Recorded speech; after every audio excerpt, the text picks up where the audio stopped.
किसी ने सच ही कहा है कि बेटियां माता पिता पर बोझ नहीं होती बल्कि होती हैं उनका अभिमान। तभी तो खानदान की पहली बेटी को उनके माता पिता ने दिया अनूठा तोहफा चांद पर। नमस्कार, जंजवार न्यूज़ के लिए मैं हूं अभिलाषा सचान। डॉक्टर सुरेंद्र झा, जो कि पेशे से कार्डियोलॉजिस्ट हैं, और उनकी पत्नी डॉक्टर सुधा झा झंझारपुर नगर पंचायत में स्थित एक प्राइवेट नर्सिंग होम में जॉब करते हैं।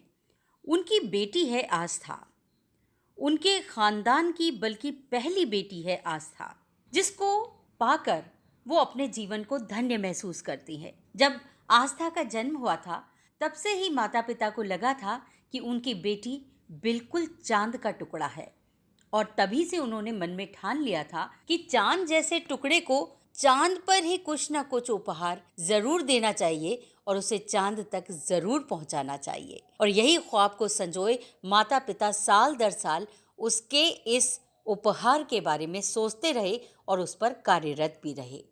तभी तो आस्था 5th क्लास में आ गई।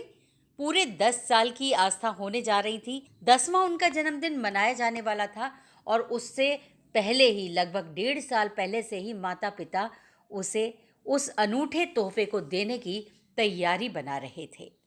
डॉक्टर सुरेंद्र झा के अनुसार ही करीब 600 सालों के बाद उनके खानदान में बेटी ने जन्म लिया था, और वो चाहते थे कि इस बेटी के जन्मदिन को वो यादगार बना दें, अनूठा बना दें। तो जाहिर सी बात है, उस चांद जैसी बेटी के लिए चांद पर जमीन से कम गिफ्ट भला क्या हो सकता था।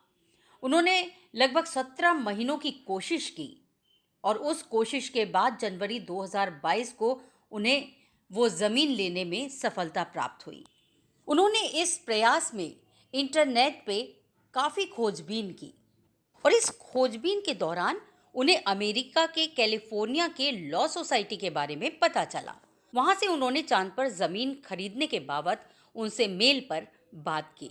इसके बाद उन्होंने उस सोसाइटी की वेबसाइट पर जाकर एप्लीकेशन भी लगा दी। इसके जवाब में उनका और उनकी बेटी के नाम से पासपोर्ट और वहां के इंडियन एम्बेसी का क्लियरेंस ऑर्डर मांगा गया। तो डॉक्टर सुरेंद्र झा और डॉक्टर सुधा झा ने अपनी बेटी का पासपोर्ट बनवाकर उसी सोसाइटी को मेल कर दिया। इसके बाद क्या था, उसी माध्यम से उनका और बेटी का वेरिफिकेशन भी हो गया। फिर सोसाइटी ने ही एम्बेसी से सभी प्रोसेस पूरे कराकर उन्हें क्लियरेंस कोड दिलवा दिया। इसके बाद सोसाइटी ने चांद पर जमीन खरीदने की प्रक्रिया करके उनसे जमीन की कीमत और रजिस्ट्री शुल्क की राशि पेपल ऐप से भुगतान करवाई। ये सारी कागजी कार्रवाई पूरी होने के बाद फाइनली 27 जनवरी सन 2022 को स्पीड पोस्ट से रजिस्ट्री का पेपर उनको भेजा गया, जिसमें 5th क्लास में पढ़ रही उनकी 10 साल की बेटी आस्था के नाम पर 1 एकड़ जमीन हो चुकी थी। और ये पेपर डॉक्टर दंपति ने अपनी बेटी को उसके 10वें बर्थडे पर माँ वैष्णो देवी के सामने गिफ्ट किया। तो वाकई खानदान की पहली बेटी को ये अनूठा तोहफा जो चांद पर मिला है, वो उसको चांद तक उसकी ख्वाहिशों को पूरा करने के लिए ले जाने में जरूर सक्षम होगा, क्योंकि सारी प्रोसीडिंग हो चुकी है। बस देरी है तो उसको चांद पर जाने की।